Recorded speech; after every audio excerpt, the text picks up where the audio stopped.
since napag-usapan na natin yung budget ng OBP, mga kababayan, papanik naman po yan sa Senado.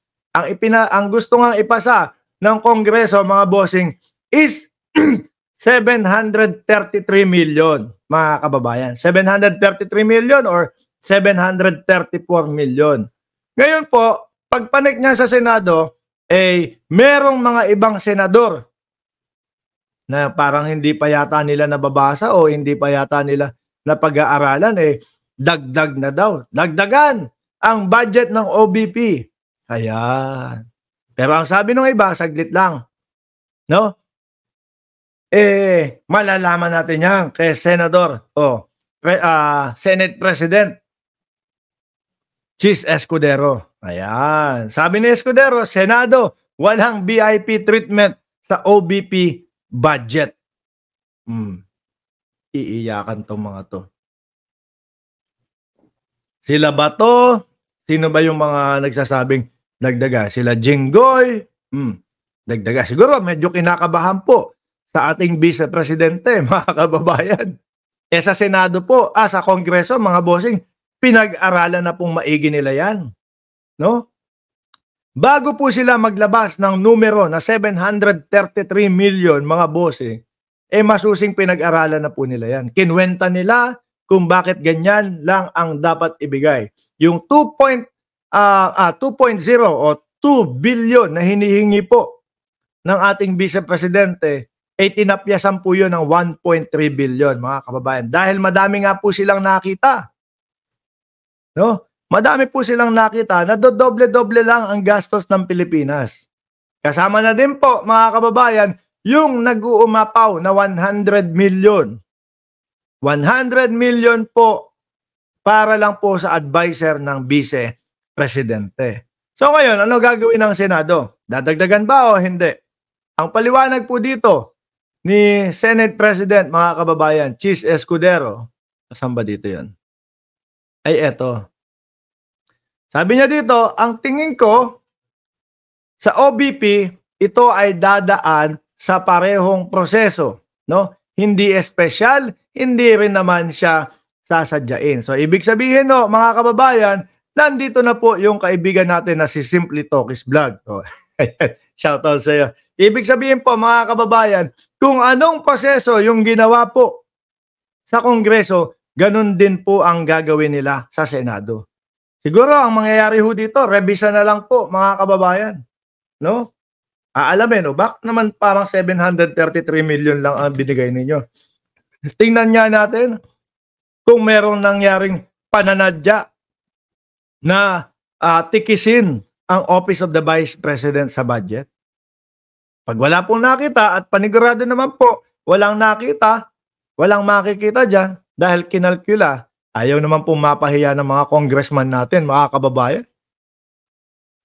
Ang bagsak po din yan, mga kababayan, malamang 733 million din po, mga bossing. Ang mga tinanggal doon, yung mga doble-dobleng magiging gastos po ng ating bansa. Yung mga binawasan po, yung mga advisor, no, ng ating Vice Presidente. Bawas budget lang doon. Hindi naman tinanggal ng todo. Sabi ni Sanso Pili, buti na lang talaga di yan nanalo. At si Roque, mga hudas sa bayan. Joel Carino, shoutout sa iyo. Sa tanong kung planong dagdagan ng Senado ang panukalang 733 million budget ng OBP matapos tapyasin ng Kamara ang 1.3 billion. Grabe, ang laki, no? Kung sinunod po, mga kababayan, ng Kongreso, yung sinabi ni Marcoleta na, hindi na ba tayo susunod doon sa tradisyon nitong Kongreso na ito?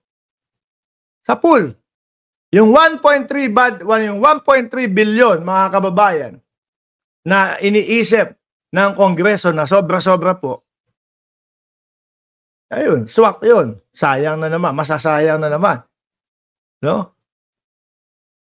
Hindi ko naman sila sabing malulusta eh. Pero hindi maaalis sa isipan ng mamamayang tao na questionable kung saan na naman po mapupunta. Mapapatanong na naman po ang sambayan ng Pilipino. Nako, yung extra saan gagamitin? O, kaya diyan kumo-connect si Marcoleta, mga kababayan.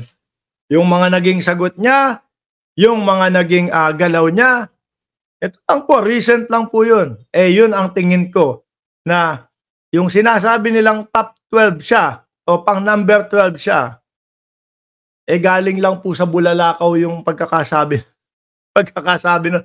Dahil mismo po ang inyong lingkod, mga kababayan, hindi ko po makita, no? Yung kanilang patunay na nandoon sila sa top 12. Siguro kung tumaas man yan, no? Siguro mga from 733, baka maging 750 million, pero hindi nalalagpas siya ng 800 something. Saktuhan na lang po yan, mga kababayan.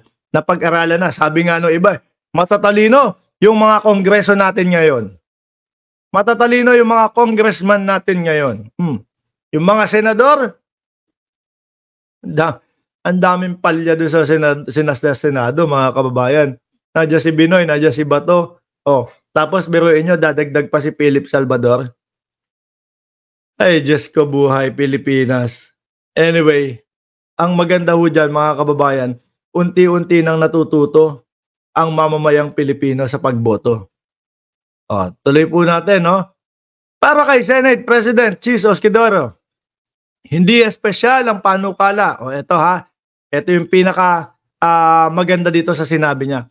Napakaliit ng budget ng OBP kumpara sa kabuuang budget ng lahat ng ahensya at kabuuang budget ng 2025 para paggugulan ng ganong kalakihang panahon na debate man o diskusyon o pag-uusap. Malamang sa alamang po yan, mga kababayan. Konting revisa na lang po kung ano yung pinag-usapan, no? O kung ano yung napagdesisyonan doon sa Kongreso. Ha? At tapos, yan na yan. 733, pwedeng bumaba ng konti, pwedeng tumaas ng konti. 750, between 700 to 750, dyan lang din po maglalaro yan, mga kababayan. Ayaw naman po, lalo po sa panahon natin ngayon, mga kababayan, ayaw na po ng gobyerno ng Pilipinas ng labis at sobra-sobra po, no, na gastos. Dahil po ang kailangan natin, magtipid muna sa panahon ng ating bansa po ay hirap at hikahos, mga kababayan. Sabi ni Ma'am Lori, dapat maraming lawyer ang kailangan sa Kongreso at Senado. Napunta po yung isang upuan doon sa Wonderful Tonight. Sabi nung iba, si Robin Padilla parang ginagawang beer house yung yung Senado. Pupunta doon, kakain, tapos makikinig lang.